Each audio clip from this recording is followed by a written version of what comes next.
Imagine standing in the flickering light of a campfire 50,000 years ago. The smell of smoke and roasted meat fills the air, but what's cooking isn't from an animal. Bones crack. The fire hisses. And for a brief, horrifying moment, you realize the truth. These aren't the remains of prey, they're human. History remembers Neanderthals as our ancient cousins, intelligent, strong, and deeply human. But what if our relationship with them wasn't about peace, but survival? What if the real story of their extinction isn't just competition, but consumption? Imagine a world where Europe wasn't dotted with cities and farmlands, but blanketed in endless snow, forests of pine and birch, and herds of mammoths moving like shadows through the fog. The air bites your skin. Fire isn't comfort, it's survival. This was the world of the Neanderthals, long before we arrived. For hundreds of thousands of years, they ruled this frozen frontier. Stocky, muscular, and perfectly adapted to cold climates, Neanderthals weren't the dim-witted caveman cartoons made them out to be. They were intelligent hunters, skilled toolmakers, and emotional beings who buried their dead and cared for their wounded. Their tools were crude but effective: flint blades, spears hardened by fire, scrapers made for processing hides. And they worked together, small family bands surviving through bitter winters, sharing warmth and food around fires that flickered in the mouths of caves. They painted with ochre, decorated shells, maybe even sang. Their eyes, large and deeply set, were adapted to dim light. Their muscles could rival an Olympic athlete's. In every way, they were the masters of their environment. But far to the south, something new was stirring, a different kind of human. Taller, leaner, faster.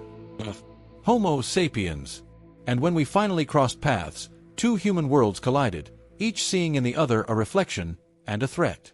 By the time modern humans migrated into Europe, the planet was in the grip of an ice age. Food was scarce, winters were brutal, and survival meant taking from the land, or from each other. For thousands of years, Neanderthals had thrived in this cold, their hunting skills honed to perfection. But the arrival of Homo sapiens changed everything. We brought new tools, faster communication, and something else: relentless curiosity. We painted stories on cave walls. We made weapons that could strike from a distance. We could adapt, plan, imagine. And imagination, in the world of survival, was a superpower. At first, Neanderthals might have watched us from afar, strange figures with narrow faces and strange rituals. But as game grew scarcer, encounters turned violent.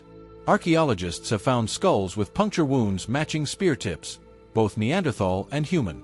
Sometimes, the damage was to the back of the skull, not in battle, but execution. And then there's the darker evidence: bones found with cut marks, cracked from arrow, burned in fire. At first glance, it looks like ordinary hunting debris, until scientists realize the bones belong to humans. Someone was eating someone. As the millennia passed, the Neanderthals began to disappear. Slowly, quietly, tribe by tribe, valley by valley. Some retreated into remote mountains. Others interbred with humans, their DNA blending into ours, a genetic echo that still lives inside nearly every non-African person on Earth today. But others simply vanished. Why? Climate change certainly played a part. As glaciers advanced and retreated, ecosystems shifted faster than Neanderthals could adapt. But another factor loomed closer: us. Humans competed for the same food, the same caves, the same water sources. And in times of desperation, violence turned into hunger. The evidence isn't fantasy, it's fossilized. Neanderthal bones show the same butchering marks we left on animals. Crushed skulls, broken femurs, marrow extraction, all signs of cannibalism. Was it ritual, revenge, or pure starvation? We may never know. But one truth stands clear: when survival is at stake, morality dies first. By 40,000 years ago, the last Neanderthal was gone. The fires in their caves went cold.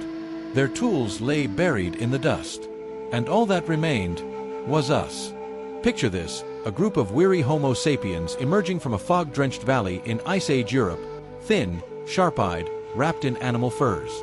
They move cautiously, gripping stone-tipped spears. Ahead, in a clearing, a fire burns, but it's not theirs. Figures move around it, shorter, broader, built like living walls of muscle. Their voices rumble low, their movements measured. The Neanderthals. For a heartbeat, the world stops. Two human species stare at each other, one old, one new. Both aware, both intelligent, both dangerous. It's hard to imagine what that moment felt like. Wonder, fear, recognition. These weren't wild animals meeting prey. These were equals meeting rivals. Scientists now believe that early contact between Homo sapiens and Neanderthals wasn't always violent. There might have been trade, brief alliances, even admiration. They both hunted the same prey: mammoths, deer, woolly rhinoceros, and both used fire and tools. Maybe they shared gestures, glances, even language fragments. Maybe a Neanderthal woman once watched humans dance around a fire and felt curiosity.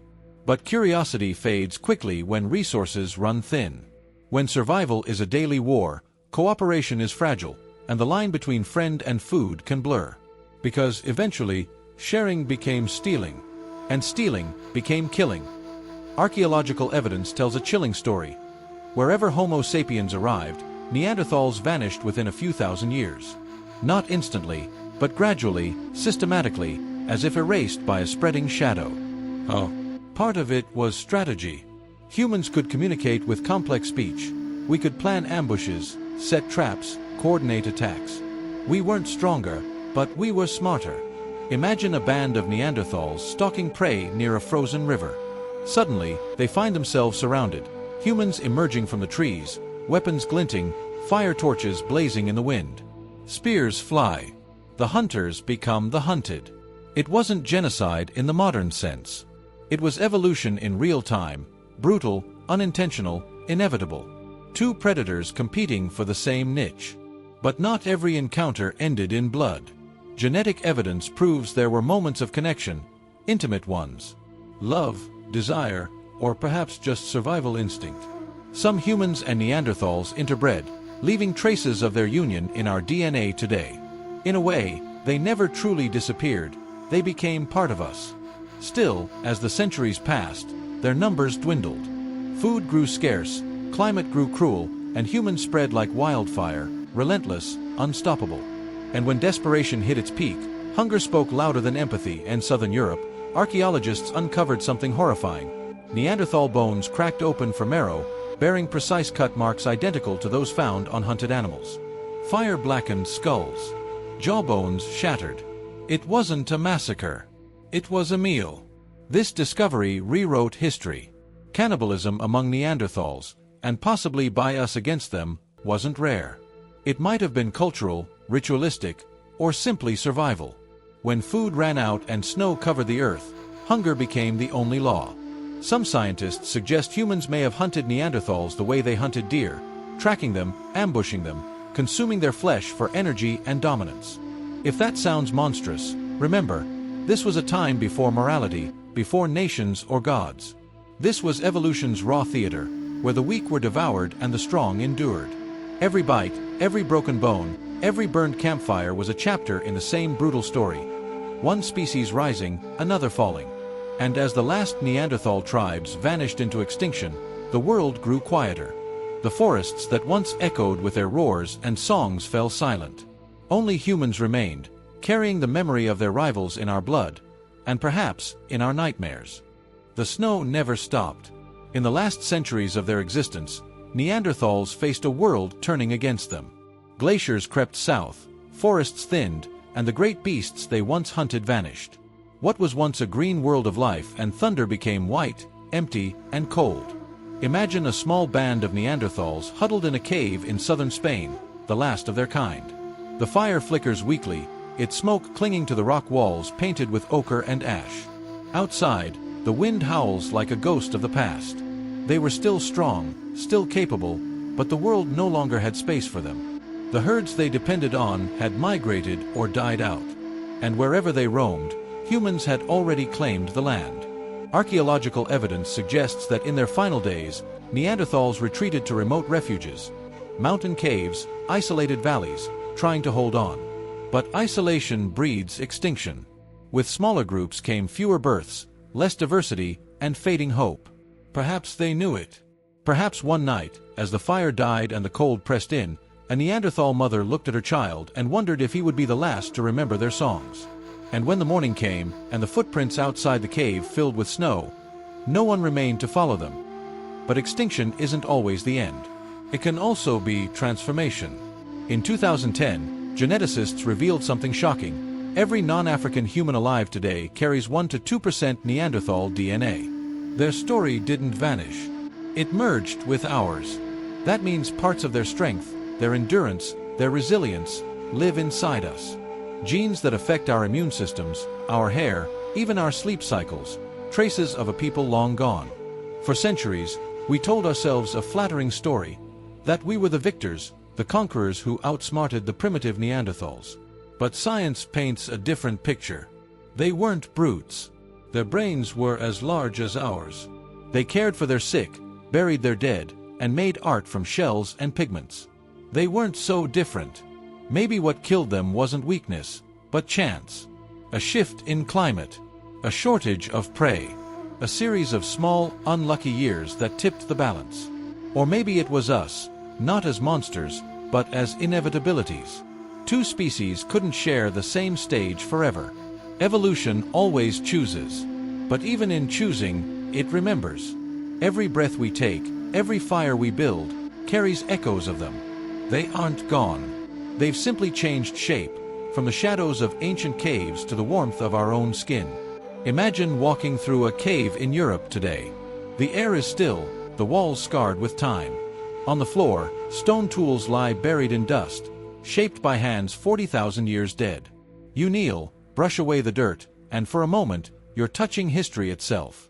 That handprint, that spark of life, belonged to someone who looked like you, thought like you, and maybe feared what you now fear, being forgotten.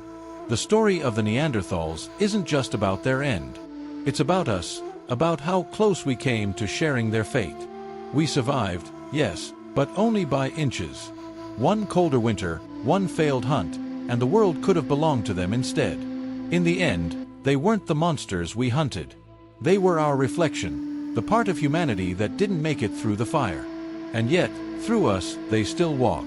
Every act of creation, every spark of curiosity, every moment of compassion, those are their gifts, too. So when we look into the mirror of extinction, the question isn't what happened to them. It's what might one day happen to us. Would we face our own end with the same quiet defiance, the same stubborn will to live, that the last Neanderthal carried into the dark? Somewhere in a frozen cave, 40,000 years ago, the last ember of Neanderthal life flickered out. No one sang their final song. No one carved their name in stone. The world simply grew quiet, and the snow covered the traces of a species that once ruled half the earth. And yet, in a strange poetic twist of fate, they never truly disappeared.